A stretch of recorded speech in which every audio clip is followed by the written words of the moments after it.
So I always like to use the heart because the heart is your notification that you're alive and well. So if you can feel that, and the heart represents love.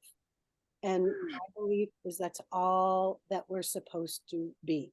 We're just supposed to be these little vibration units of love that just walk and love and walk and do and love over and over. So we can always feel that and just really breathe into it. And um, you can always find that within yourself. But if you're low vibration and you're like, oh, I don't feel like love right now, you can think of, you can look at a flower, you can look at a snowflake, you can look at any nature, you can look at your animal, something that is just natural, free, and is love. And then just really try to use that to bring that feeling into your body. Because when we can feel love, we can be in a better place to offer it to our animals, our loved ones, what we do for a profession. But we have to give it to ourselves first.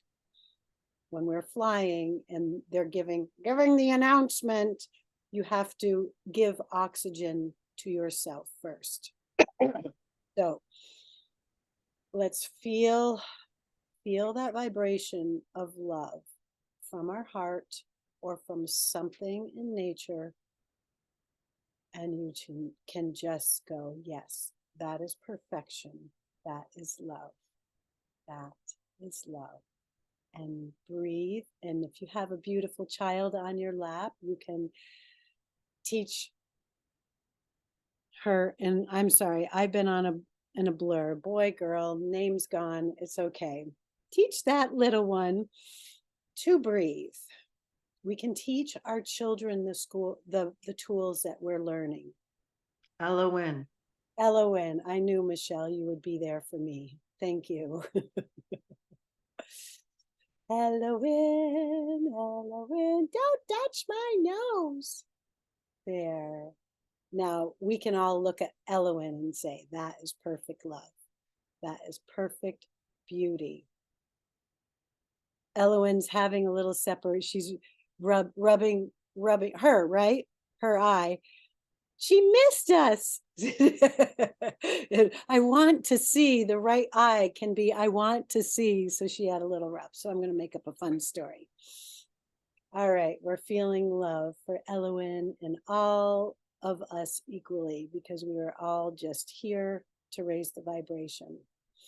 And when you can feel it on your body, in every cell of your body, you can expand it.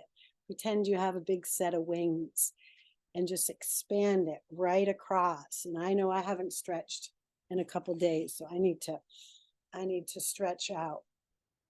And so this is your big bubble of love. This is your protection. So if you start your day with love and that is how you feel, like anything that comes in that is not love, that is not gratitude, is not yours. So if you recognize that different vibration, you can say, hey, that's not mine. And you can literally give it up to your higher power. I'll say God, but your universe, your whatever, and just say, that's not mine. I will continue to be in the vibration of love.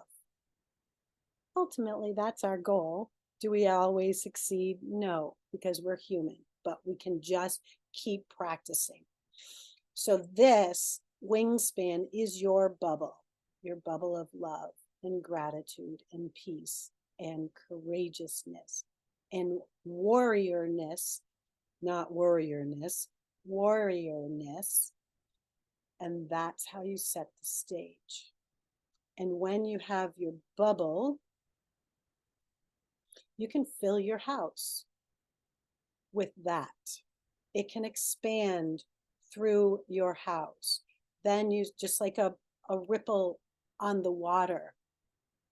You can expand it to your neighbors. They won't know what hit them. They'll be like, whoa, what was that? All of a sudden feel grateful. So it just expands. And then through your little community or your city, neighbor by neighbor by neighbor.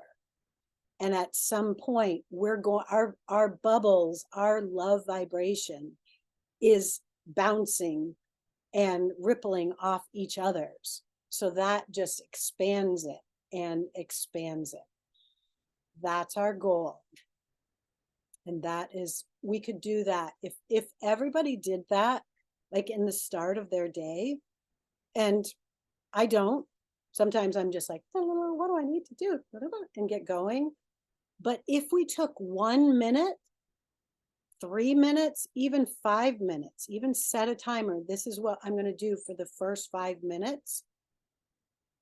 How would that set your stage differently? You'd start off with gratitude. And gratitude is a very high vibration. Of course, we know that. Then we'll have more patience for our own symptoms. Because then we apply GNM and go, oh, I have more pain in my back. Yes, I had an amazing weekend. Oh, I had a situation in my ankle yesterday. Oh, yeah, I can trust that. That gratitude turns into trust, turns into not going down. It's either going to neutralize or even raise it up. Elowen. Elowen, do you like this talk this morning? Is it a good one? I like your participation. Yes, I do. Huh? Okay.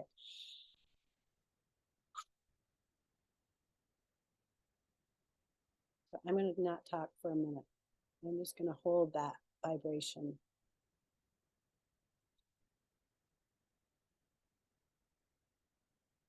And if anybody comes to mind that you want to just send that vibration, you can write it in the chat or you can just send it.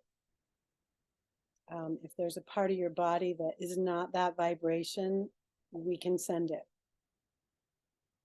So Susan will send lots of love to your back, to your leg, because it's perfectly healing. Michelle, we're going to send lots of love. Let's just go head to toe right now. We're just going to love bomb you. And Ashley, may we put some love on your gut? Well, no, let's just love the whole thing. And Anaita, just right from head to toe. And Rachel and little one, oh, my brain. I love my brain. Just love. And Cody, especially, you're laying down and trusting your body. We're just sending lots and lots and lots of love. That your body is miraculous. It knows exactly what it needs to do at every moment, in every circumstance. It is doing the right thing. And it's literally a miracle, every single symptom. It's not fun, but it is a miracle. So if you can change that fear to acceptance, and that's a start. But then when you say, wow, my body is miraculous. This is incredible that it actually is going through a surgical repair right now.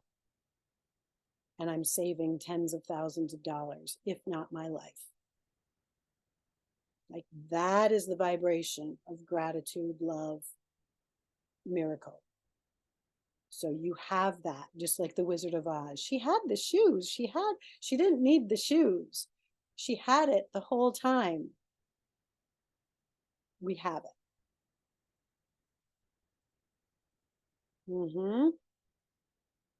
Give us an amen. Woohoo! Okay. All right. So our topic today was how to parent in these challenging times. And as I was seeing who was coming on, I was like, even how to love, how to support others that are going through challenging times, whether it's ourselves or a little mix. I mean, Ashley's a young mom and has her own healing journey that she's trying to get to the finish line, shall we say, and parent. Like, that's challenging. Michelle has 5, almost 20 somethings. And so she's going, but can I still worry about them? Can I still, she's trying to not do that. Like, how do you parent in these very challenging times? So everybody's in a different place. And whether they're parenting them, let's just even say that we're parenting ourselves or someone else.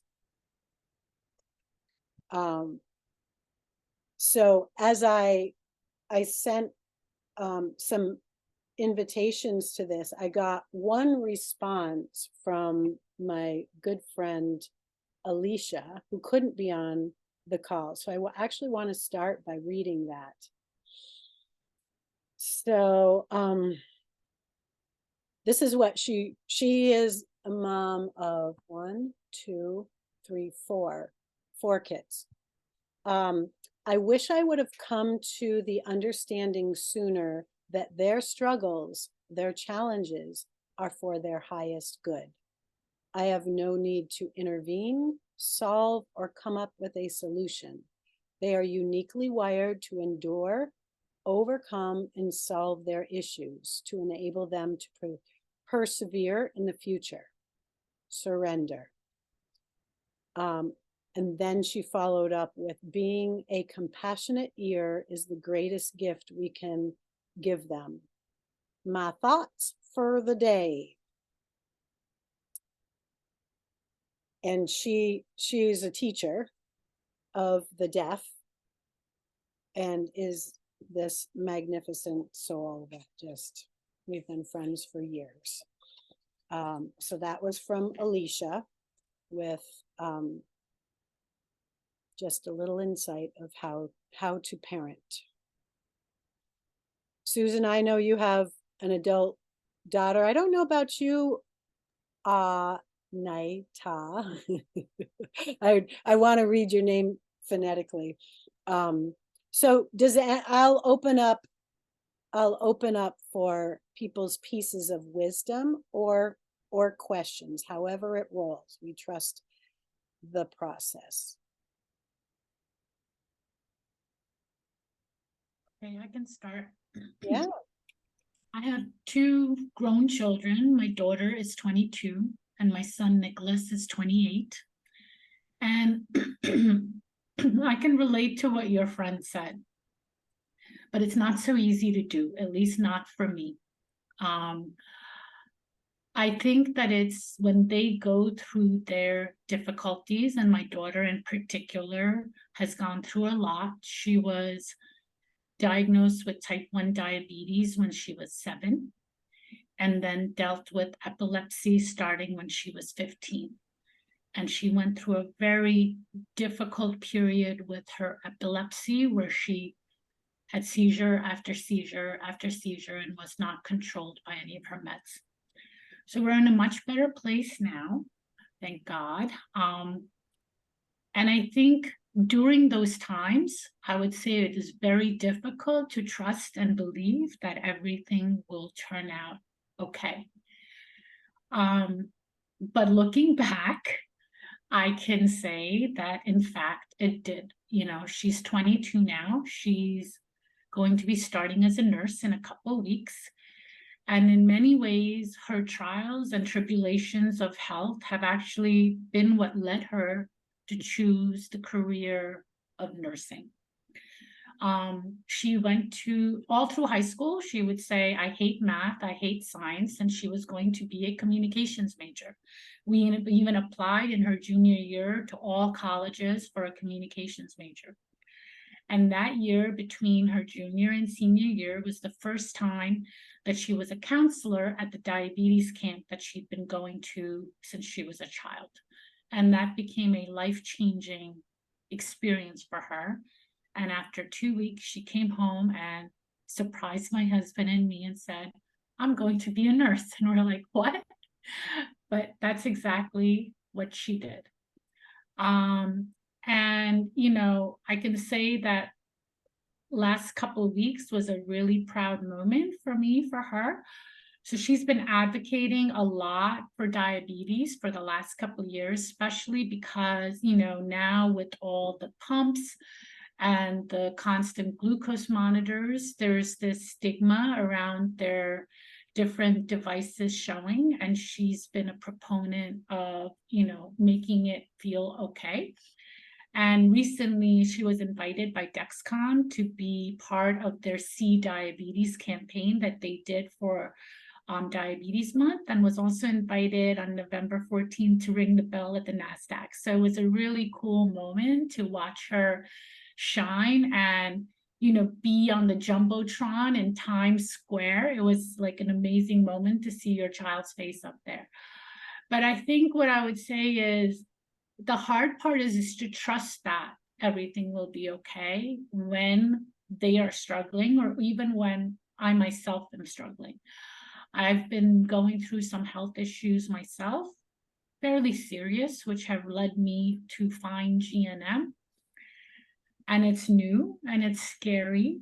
And instead of taking the conventional path of surgery and other difficult things, I've chosen to trust my gut, which is telling me that there is a different path. And that's how I met Deanna a couple of weeks ago.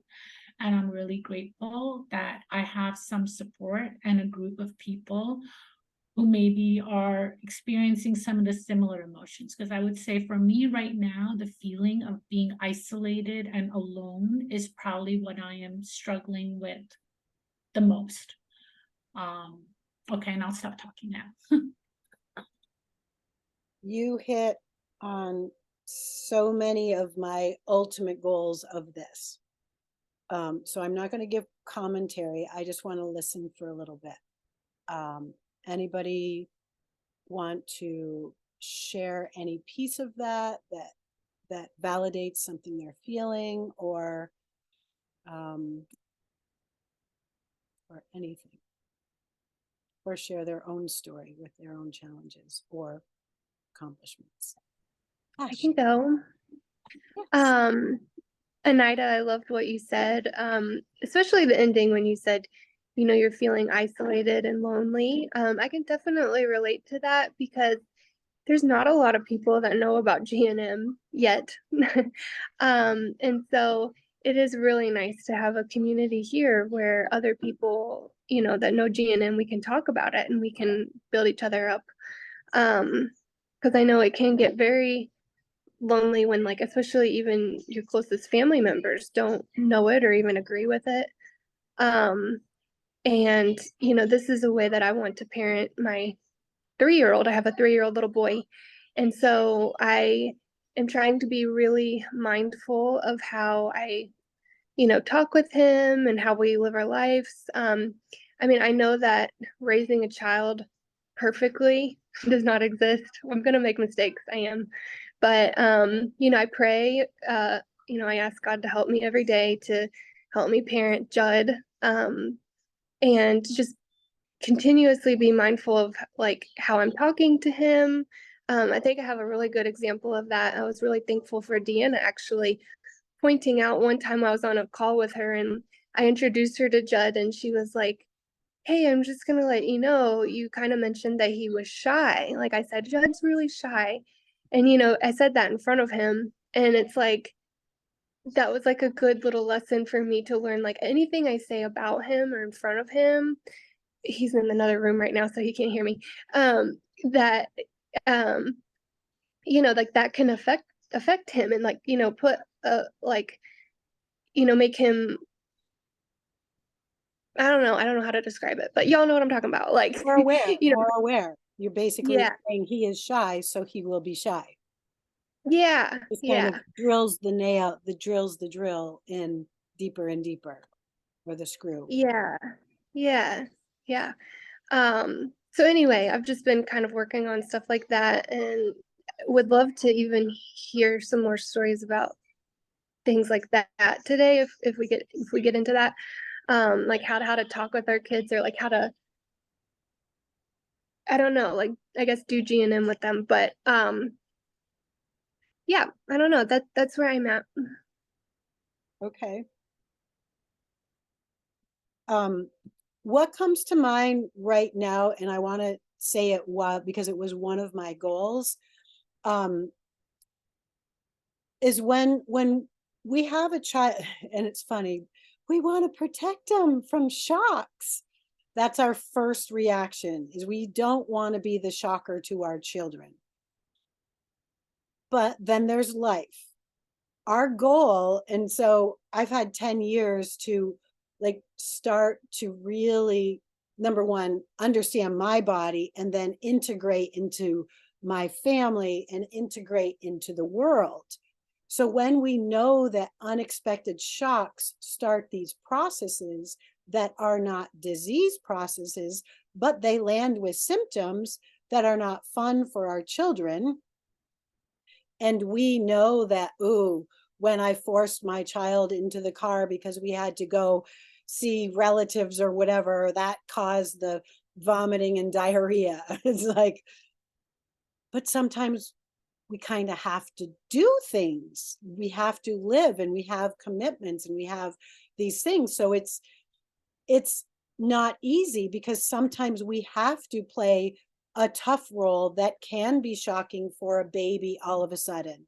Like a situation that happened the other night with somebody that I'm working with, is she wakes up in the middle of the night with heart palpitations. And we are working on another set of programs, and I didn't, I will next time, I didn't prepare her for an overwhelmed resolution when she got good with her symptoms. And that's exactly what happened. Her symptoms, she started understanding from the G&M perspective, and was on this 7-month roller coaster of fear, fear, fear, fear, fear. Then G&M is like, oh, you're healing, and this is where you are. You're in healing phase B. And this is, and things started just coming together in her family. And she had a really good day on many levels. So she wakes up to these heart palpitations, and then is like fear, and not panic, but like, I think I need to go to the ER. So her husband woke up, and they had to wake her son up, who was 7 or 9 or something like that of age, but still, we don't want to shock him. So she did it mindfully, and the husband's really calm. But that's a situation that is a life situation that we can't kind of prepare a child. Did the son have a little cough because, oh, my mom's having a heart thing the next day, which would have been appropriate when she got home and she's all well? Probably. A cough is a fear in the territory, or can be. So the cough isn't the disease process. So we have to kind of unwind that symptoms are bad. They're not fun, but most of them aren't painful. Like the long conflicts are hard and painful. So when a young mom is learning this, and learning that, oh, I had to shove my baby in a car seat, and she cried all the way to wherever we needed to go, and we tried to soothe her, but there was no soothing that could be done. And then we get there, and she has a snotty nose, and she has a cough, and she has diarrhea. You soothe her while she's going through that. It's not going to be a life altering event. that situation was life. So part of the knowledge of this and parenting is know that you're doing your best. Know that part of looking forward and going, okay, I want to put my child in a Montessori school. It's the best education. I can't homeschool or whatever that. And how do I prepare a child who's been homeschooled for 3-4 years to be in a group of children? How can I wean off this environment that is just loving and kind and peaceful, and there's no crying, there's no kids with tantrums? And how do I prepare my child? Because this is a real story of what my granddaughter went through. She was raised by her mom and her grandmom, and in this loving, peaceful environment, no kids, just a dog, and everything was fine. And then she goes to this really great Montessori school, and then there's a kid there that bit her. That never happened to her. So right then, that became a little situation. This stinks, and I'm scared. So she had literally a snotty nose and a cough for a good portion of 6 months. And it's just life. So I tried to help the parents just understand and soothe, and maybe invite the biter kid over, like have a play date so that she can learn that he's safe. And in time, she's not going to get scared. And actually, I played with her, calling it love bites. I'm going to love bite you. And at first she was like, no, you don't bite me. I'm like, I'm going to love bite, love bite, love bite, love bite. So I changed the energy around biting. So we can do our best as parents, but we've got to prepare them for the real world. And what that looks like, it's kind of, I think of Amish, is like the Amish world. They have their culture. And I just learned, I think I learned this correctly, that there's this age at 16, 17, they have a year to explore the real world, the world outside of Amish. So they basically can move out of the Amish community and explore our world. And they have 1 year to determine whether they want to come out or they'll be basically exiled for life. Interesting. And know that every household has their values. Like Ashley, as you described, you have your values, and medical beliefs is a huge value. There's a set of values that we try to navigate our health. Like you're just learning this. You had probably holistic values before. We try to do as much as we can. But if you're with a partner that is either still there or medical, there's a bit of ripple in the house. And so it's kind of like, how do you communicate this new way without pissing your husband off and having this rift? So there's a lot. We're really in a new place. We're in a new, it's not easy. So anyway, there's a little bit of navigating how to consciously, the other part of that is when you know that your child has cold hands and is crying and is having a fit in conflict active of I'm not eating quick enough, or we have to do this, whatever it is, you can actually use the language of GNM. I know this stinks. It validate their feelings that this is a stinky situation, or I know you're angry. Hold them, love them, touch them, talk gently and whatever with your words in a higher tone, so they at least feel like the car. I was just talking to a a mom who's just learning G&M, and she's right. She would describe herself this way, so I'm not going to talk about her, but she's just like, oh, I'm so overwhelmed, the kids and the symptoms, and she's trying to integrate. And one of the situations just over Thanksgiving time was we have to travel to our families. And this little girl who's almost a year is having a panic in the back and is having a fit, even though dad and son are right next to her, but she was just not having it. And so she's like, what do I do? Because she's like, oh no, here she's going to get sick and blah, blah, blah. So she was like turning it into the old story. And so I was like, but what you can do is just say, yep, honey, we got it. It's only 5 minutes. Look out the window and see that tree. We're 5 minutes away when you see that tree. Oh, see that house? Oh, daddy's right next to you. You can just kind of bring her to the now. If you can connect her to the outside, to the sky. Oh, look at the beautiful sky. It may not work now, but it can work later. You're into, and I'm very, the modern tools of like an iPad, of that can be handy for a child, but that also is a tool that is going to cause a stir later in life when that's all they want. So if you can figure out a way to connect them to nature, if you have a pot of dried flowers, and Michelle, you may have some ideas. Michelle homeschool or unschooled, so she may have some different techniques of how you entertain a child when they're having a fit.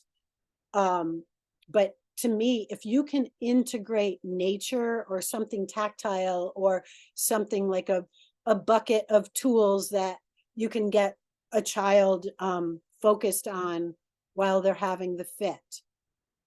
But using modern technology and an iPhone and an iPad, personally, I wouldn't do it. There's short term and there's long term. And one thing I did for a client is the daughter was trying to break a habit. I created a silly meme that used her favorite song, and it's like a moving, I think I've sent most of you one of my creations. It's basically an animated animal or me, and then I sing a song with a lesson or whatever.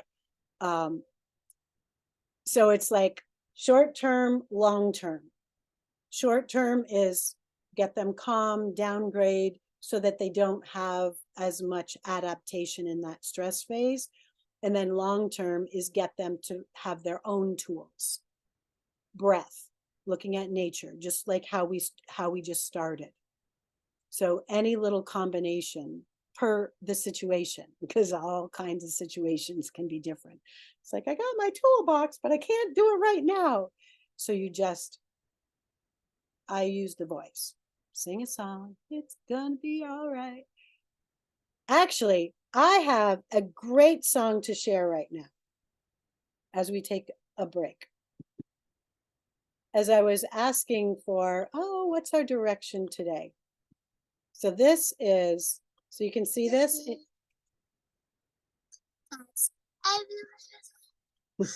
Don't worry about a thing. Everything gonna be alright. I woke up this morning on my horizon. 3 little birds were on my doorstep, singing sweet songs, melody blowing through. And they said this message. They said, That's an example of what you can use initially to break a child of a habit. They're learning the song. And then you can use the song and not the media. That's a perfect example of, you can use a media for a tool, but then teach them a skill that they will always have. Because as Anaida explained, And I wrote this back because it was part of looking back, it led her to what she wants to do. So this is another looking when we have challenges and they get us right to our core, it becomes our mission to prevent others from going through that. As I say, we take it for the team. One person takes the hit. And then we're like, I want to prevent others. So whether it's helping one other person, then it's worth it.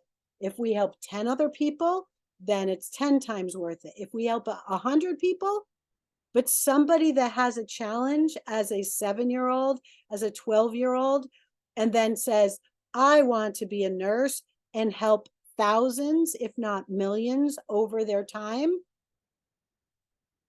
That's what this is all about. There's full circle.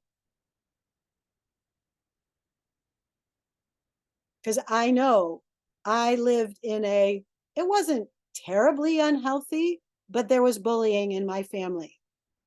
I then was a bully. And now what am I doing?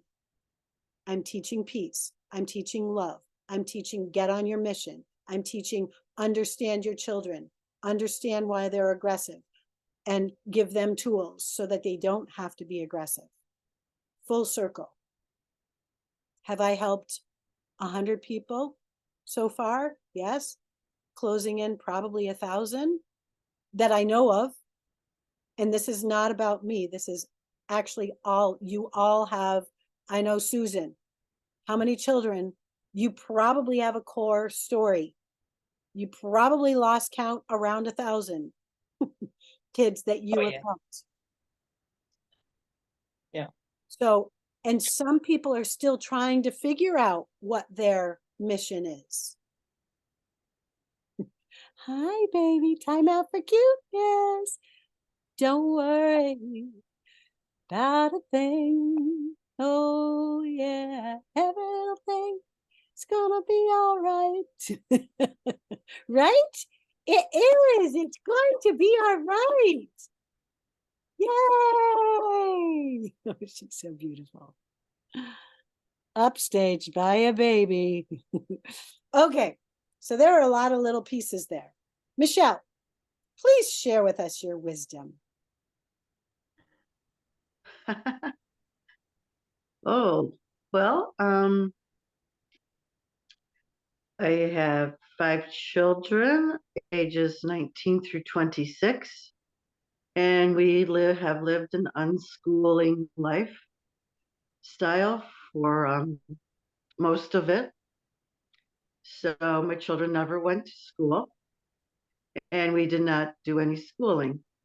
We did everything opposite of what school is. So they made their own choices of foods, clothes, decisions with us, Kevin, my husband and I, by their sides, guiding them. If they were interested in a certain thing, we would explore that. Say they were, interested in dinosaurs, then maybe I live in the Detroit area, so we would go maybe to the Science Center, or the zoo might have a dinosaur exhibit, or we take a jaunt to the library and look up dinosaur books and talk about it. And then so unschooling is a whole lifestyle. It's not just about teaching and learning. It's about child-led and life learning. So, how they learned math is just through, I guess they wanted to purchase something and realized how much it would cost and how much they had to save. And it was just about life. And I do have to say, one of my children decided to go to a university. And in Michigan, it's very easy to not send your children to school. You don't have to present any documentation. So he went to a university, and so I just printed off and this is legal This is to being do. recorded. No, it's okay. It's legal here. I printed off a diploma, a high school diploma, and I made him his transcripts. I made transcripts. I figured out how many credit hours of math, science, history, etc. And I gave him grades, and I made that looking professional. And that then he got into the university, doing very well. So it wasn't like this is something I ever suggested. I mean, it's always been up to them. One of my children wanted to go to school, so we walked down to the school and we met.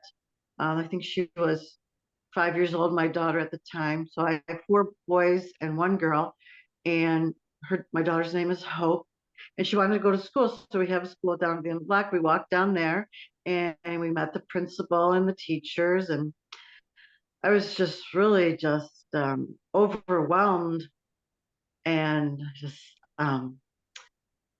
what the principal was saying, how advanced their school was, and our kindergartners are doing second grade work. And then I looked in at the kindergarten class, and I saw like little stations where like 5 children were sitting on a carpet listening to someone tell a story, and then then I could see their art times set up was, sitting at a table with 6 chairs with 1 paintbrush and 1 color. And it was just so the rules and regimen. I'm like, this is not how life should be. This is not impressing me at all. But it was totally up to my daughter. And so on the walk home, she's like, I don't know. She's like, would I still be able to go, like to the the museums and we also were involved in many homeschool groups, and we planned just all kinds of things, cider mill and museums or park days, just a lot of fun, a lot of activities. And she said, would I still be able to participate that? I said, well, you'd be in school, and we can't, if you commit to the school, then you have to follow their rules. And she's like, no, no, no, no, no, never mind. And she's 22 now and lives on her own. So my son, who did graduate, he went to a university here in the Detroit area, and he's a software engineer. He makes like over $100,000 a year, doing very well. And the other kids, they have all good jobs. 4 of them do not live here. They have their own places, their own cars. And another thing about my children, they all get along well. And the temper tantrum things really didn't happen very often. And we were talking about that, and even my children, they're where they work, their coworkers will say, I've never, because some of my 4 of my children have worked at the same florist for years, off and on. And people will say, I never seen a family get along like yours. Like all you guys are like friends. Like I don't know, a couple months ago, and they all live in different places. All 5 of my children ended up at the same concert nearby randomly, and they all met up with each other. And then one of my children was going to school. One of my kids, his friend is in photography school, so he took a picture of all of them, for my 4 sons and 1 daughter, all at this concert. So not to say that there's no troubles or anything, but life is has been very simple and easier without the pressure of whatever the curriculum is, supposed to be, what they're supposed to be learning, what grade levels they are at. We never had to worry about that. Did keep track in a little notebook in the beginning about things we would do just in case someone would come to the door and ask me why my children are not in school. I got, I was a little nervous in the beginning, but I personally loved school. I graduated from a large university in Detroit. I went to college for 6 years, and I continue to learn all the time, always taking classes. I think I've known GNM almost 4 years now. Deanna is a good friend of mine, and helped me along the way through many things. But yeah, I love the unschooly life. It's a very simple. We had just kind of one rule, and the rule was just be kind. Try to be kind, and I never did a timeout, or I never hit my children ever. They made up their own bedtimes, and usually it just went really smoothly because, like, they were tired. I'm tired, Mom. I'm going to sleep. Okay.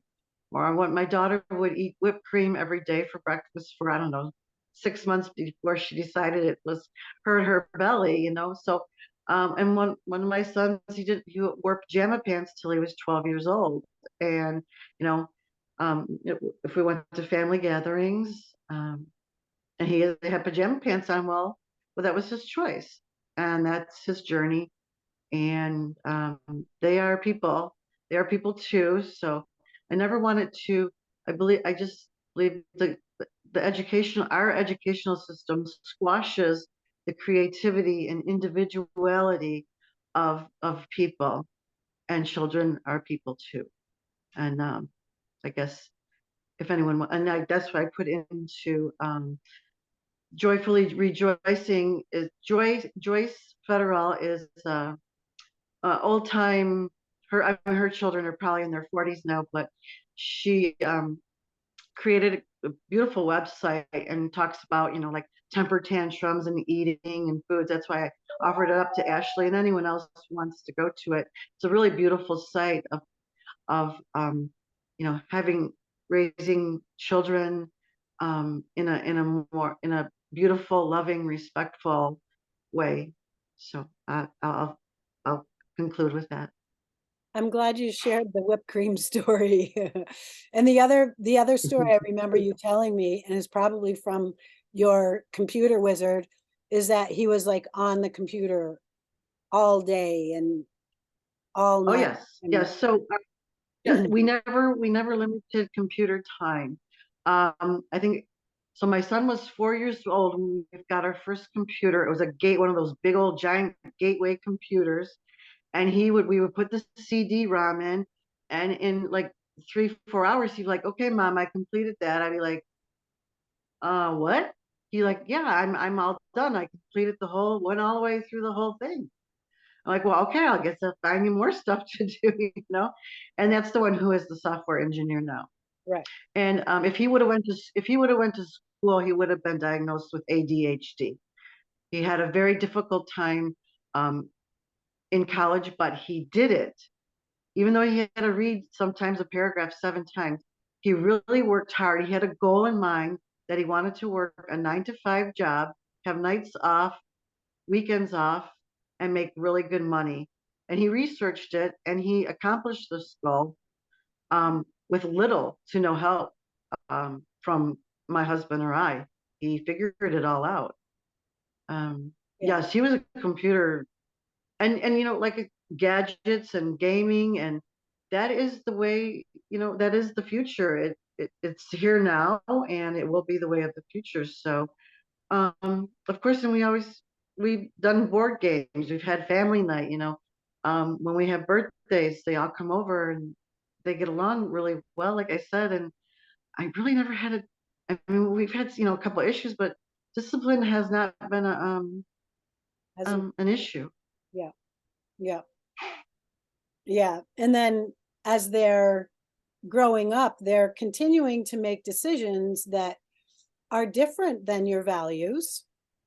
And that's a hit. Absolutely. Yes. That's a hit.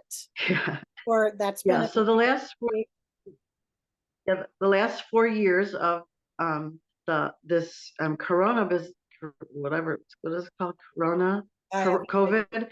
Um, Yes. yeah. So I never had my children vaccinated, and I had home births, and I'm not like crunchy and all that. I'm just a regular person. My husband's a firefighter. He just retired at age 52. Um, so we're crap. Yes. What were we talking about? The What was vaccination. that? Oh, so you know, they 4 of them decided to make their own decisions about um, the COVID and the vaccines, and had never been vaccinated in their life. And 4 of them all chose to get all the vaccines and wear masks in my home, which was very difficult because I did not. I knew about microbes and distrust in the government, and we can't. I don't want to go into that, but we had to respectfully um, just we did talk. We did talk. We had many conversations. At times, we had to put a stop to the conversations because we knew it would, create havoc, and we didn't want to do that to our family. Bye, Anita. Bye, Anita. Thank Bye, you. Anita. Bye, everyone. Thank you. Peace. Yes. So yeah, our children. I still have an extremely difficult time being a mom to adult children. It is so much. I mean, I wish I could go back, and have the 5. I would take them 5 grocery shopping. My husband worked 24-hour shifts, so I would take them grocery shopping, to a movie, or to a restaurant by myself. And people would come over to our table and go, why are your children so well behaved? And I'm like, I don't know. I don't, I don't know. Maybe it was the pressure, there's no pressure, to be and do and shoulds. So it really worked out well for us. Mm-hmm. Mm-hmm. Yeah. So, still with the, they chose to get shots. It did break my heart. And if there's going to be any, health issues because they chose that's up to them. I will still be by their side and support them. And I do respect that they believe that they're doing the right thing, protecting other people. So I get where they're coming from. So I don't know. I don't know if anyone has any questions about our lifestyle, but And I just want to go like a couple more minutes because I'm okay. construction guy will be here soon. But welcome, Jessica. I think she's at school on break or just listening in. Yeah. So there's a perfect example of you have your cultural values and the values that we want to impart to our children. But when they get out in the world, they may adopt other values. And that can be the shock. So the biggest thing is just witnessing, letting them do, honoring, speak when spoken to, offer gently guidance, but most often just respectful conversations or staying off topic. Right, I just want to add one thing. The older my daughter gets and I get, the more experience. I just realized you just want them to be happy. It's just like when they were little, it's like you just want them to be happy. And it's like all this stuff we get tied up into, it's like, it's too late for, it's like anything that's controversial or it's going to interfere with their confidence in you. It's like, I got plenty of advice I would give her, but she already knows how I feel about so many things, and it's great. And then one other thing I wanted to mention about, I know we gotta go, but pertaining to health, I remember when my daughter was little, I was cleaning out her ears one day, and I have to be really careful with Q-tips and stuff, but she had such tiny orifices and tiny ear holes, and they would get so filled with wax. And I remember I was looking in there one time trying to, I don't move, she goes, "What's wrong, mommy?" And I said, "Nothing. I'm just," because I caught myself. I said, "I'm just amazed. What an amazing body you have, that you put out all this wax, just on the spot to reframe it." And I didn't know G&M then, Right. but it's like, G&M is based on what I always felt like. I think we have something to do with this, being healthy. And, it's so much about, not buying into the narratives and the names and the labels and the dis-ease trap, But yeah, it's all just, keep that in mind as you're parenting. It's like, you just want them to be happy. Same thing your parents wanted for you. Mm-hmm. It's the highest thing. You want them to be happy and whole. Yep. And when our kids have those challenges, just recognizing, noticing, validating them, listening, asking questions. Like, I learned that parenting is not telling, it's actually asking them questions to get them to make the insights, them to put pieces together. Yeah. So if you have something that you want to teach, you basically formulate a few questions to ask them back. Like, and I liked, Michelle, that one rule, we have one rule, is to be kind.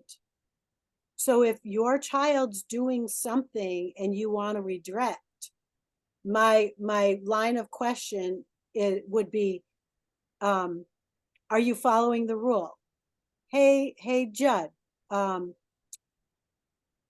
what's our rule? What's our only rule of the house? Be kind. Are you being kind right now?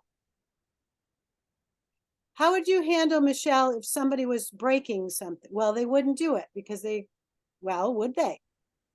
Well, I mean, be kind is just and in general, but certainly each thing has to be, addressed according to how that child's personality is and how your relationship with them.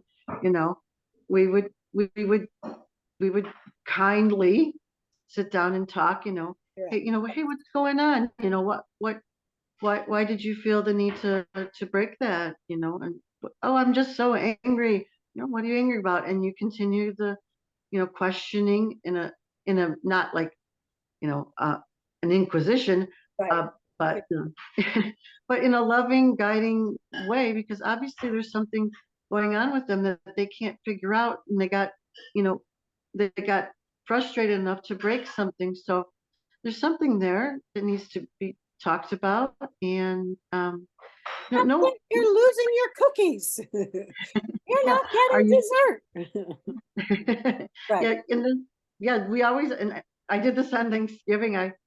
We were with a lot of family, not at my house, but we were with a lot of family, and I said to everyone there, and there's only one little kid, but everyone adults, I said, let's all vote. Who wants to have dessert first, and then have Thanksgiving meal after? And everyone's like, yeah, let's have dessert first. Because why can't we have dessert first? Right. Who said that we can enjoy a cookie or a cupcake before? I mean, if we like to, why? Who said kids have to go to sleep at 8 o'clock? I mean, who? The parents that needed sleep. Yeah, I mean, I don't know how long I breastfed for, but I must have breastfed for like 15 straight years.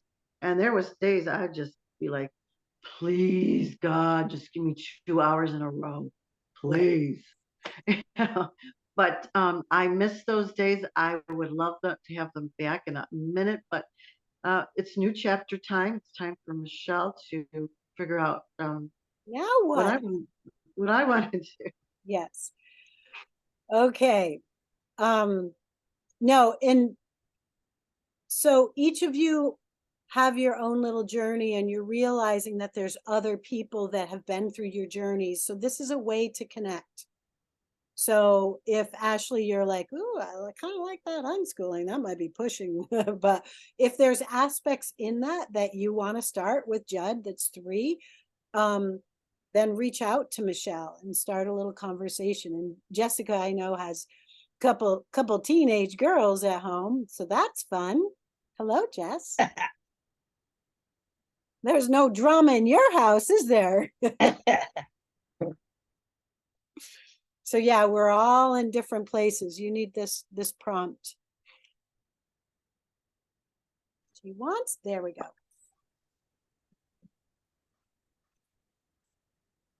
Get your toy. Please leave her alone. There we He go. thinks that when somebody else has a toy, it's now his, so he just barks at the other dog. Absolutely. We should all have So, whatever toys we want when we want them. So, and I Did know, you have a question or? no, we were just talking about kids and parenting and doing it consciously now that we know that unexpected shocks start disease processes. Not to say that that's our only motivation. We just want to be the best parents, and create. I always say our goal is to create children that can navigate the world on their own. Yeah, and just as a caveat for me, I have found human design, which is really for mothers to be able to raise their children as their unique selves. And it just helps you understand your child and who they are. And, you know, if you have a child who does better at night, then with that understanding, you can kind of formulate your life around how to support a child who's going to be a night owl and who's going to do well being awake at night. You know, there are some people who are the ones that can work the night shift, and knowing that about your child from the beginning, rather than having people tell you, oh, your child, they just have their days and their nights mixed up and that's why they're not sleeping. Well, no, that's not the case. Some people are night people. And so just that kind of information I wish I had when my kids were born, because it would have made it make a lot more sense, you know, before they got to teenagers, which, you know, I have my 12 and 14-year-old now. So I learned about this a couple years ago and I've been trying to implement it the best that I can, but, you know, reversing and undoing things while also trying to, yes, human design, Mm-hmm. you know, while also trying to implement something new takes time. So And patience. Like that's what we got to just show up with patience.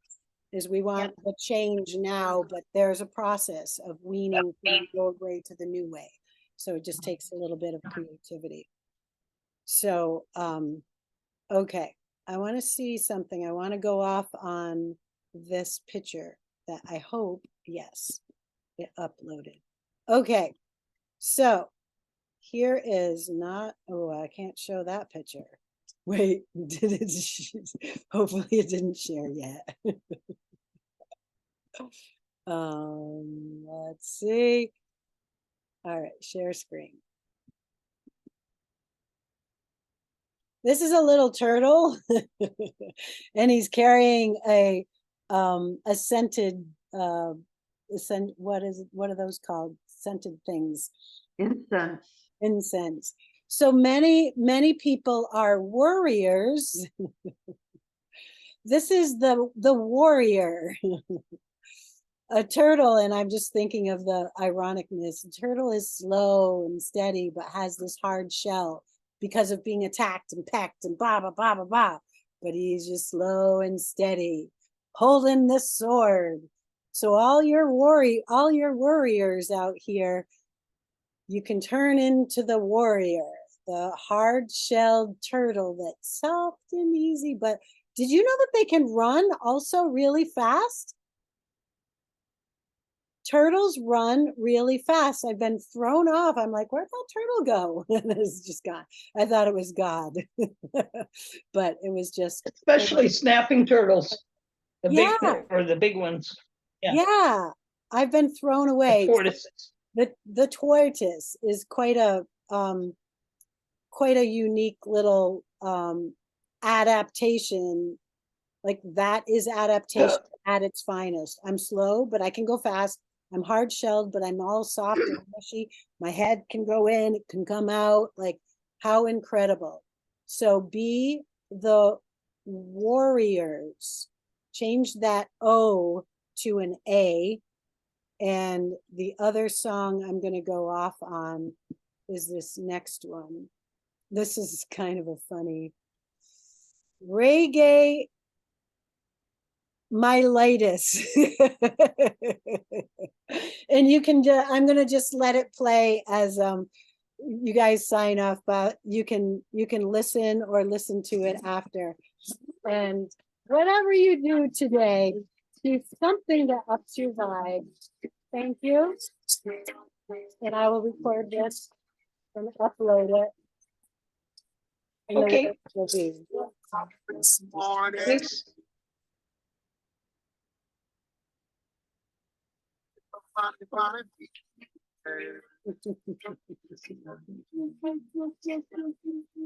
And that's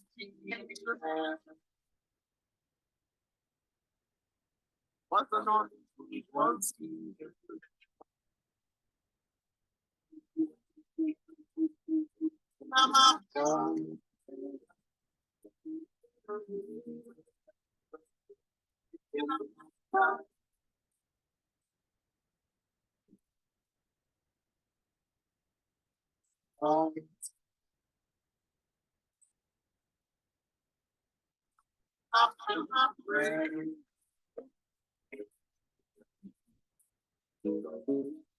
into the doctor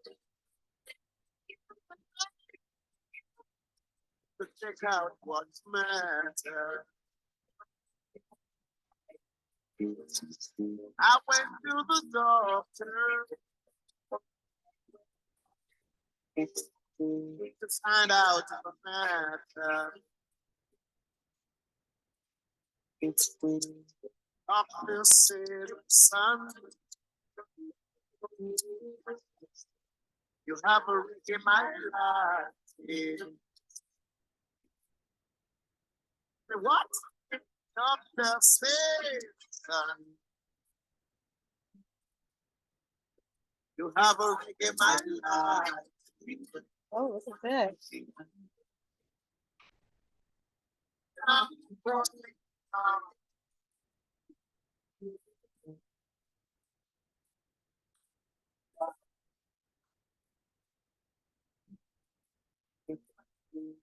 From my toes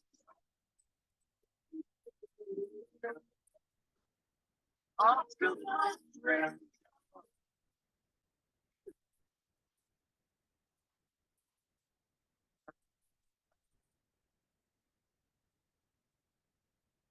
All right. So that's a 6-minute song. So I'm going to close out, and I appreciate everybody. If you made it to the end, congratulations. Hopefully your vibe is up. And the summary is life is like this. Just keep knowing, trusting whatever's going on out there, that it's all okay. You just stay to your core, to love, to peace, to gratefulness in your heart, and just navigate the world with kindness. Like Michelle said, there's only one rule: be kind. Thank you.